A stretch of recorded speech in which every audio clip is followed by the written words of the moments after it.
On this channel, we've done a few podcasts talking about Pierre Bouchard, talking about how he got the NHL.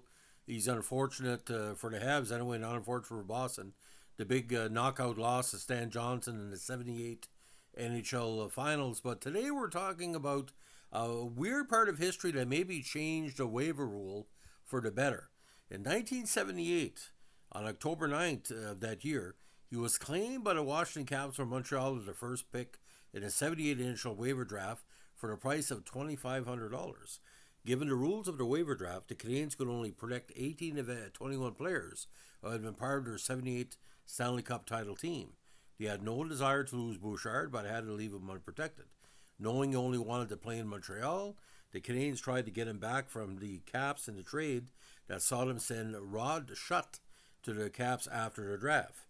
The NHL then voided the trade, however, saying Montreal and Washington were trying to circumvent rules of the waiver draft, which was only its second year of existence. The rule in issue required a player to clear waivers again before he could be traded back to his original team. Now, Bouchard, who was represented by NHLPA President Alan Eagleson in the matter, was upset by the ruling and announced his retirement, declining an option to file suit against the league. Bouchard stayed in retirement for most of the 79 season, working on his lovely farm, but unfortunately missing hockey. He later reconsidered and joined the Capitals in time for their March 1679 contest, playing in the season finale on April 8 versus Pittsburgh, earning third star honors. Now, Paul-Émile Bouchard was a champion on the Montreal Voyageurs that won the 1970 AHL regular season title. Now, nicknamed Butch, just like his father. So technically, he was Emile Jr. because Butch Bouchard's name was Emile.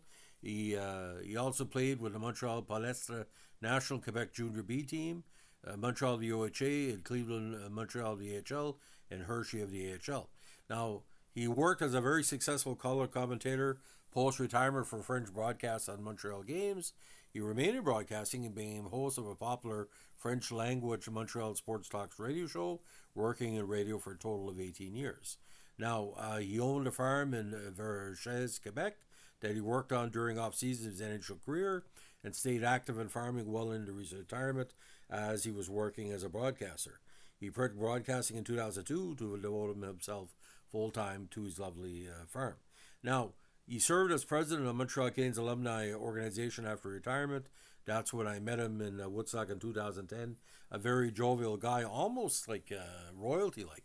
A very debonair gentleman and very handsome. Now, son of Butch Bouchard, who was playing for the Montreal Canadiens at the time Pierre was born, considered the unheralded superstar of those dynasty years for Montreal from, again, the 40s into the 1960s.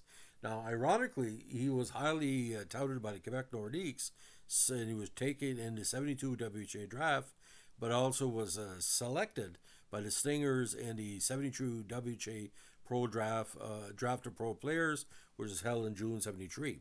He was also a purveyor of fine food, as he owned a steak restaurant in Montreal during his play careers with the Canadiens in the mid-1970s. And if you know of his reference to in the game by Ken Dryden, just like most of the late 70s Habs, are very interested in these business ventures.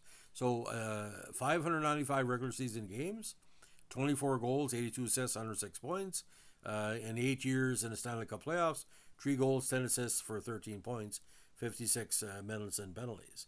Now, again, started big in the Metro Montreal Junior B League.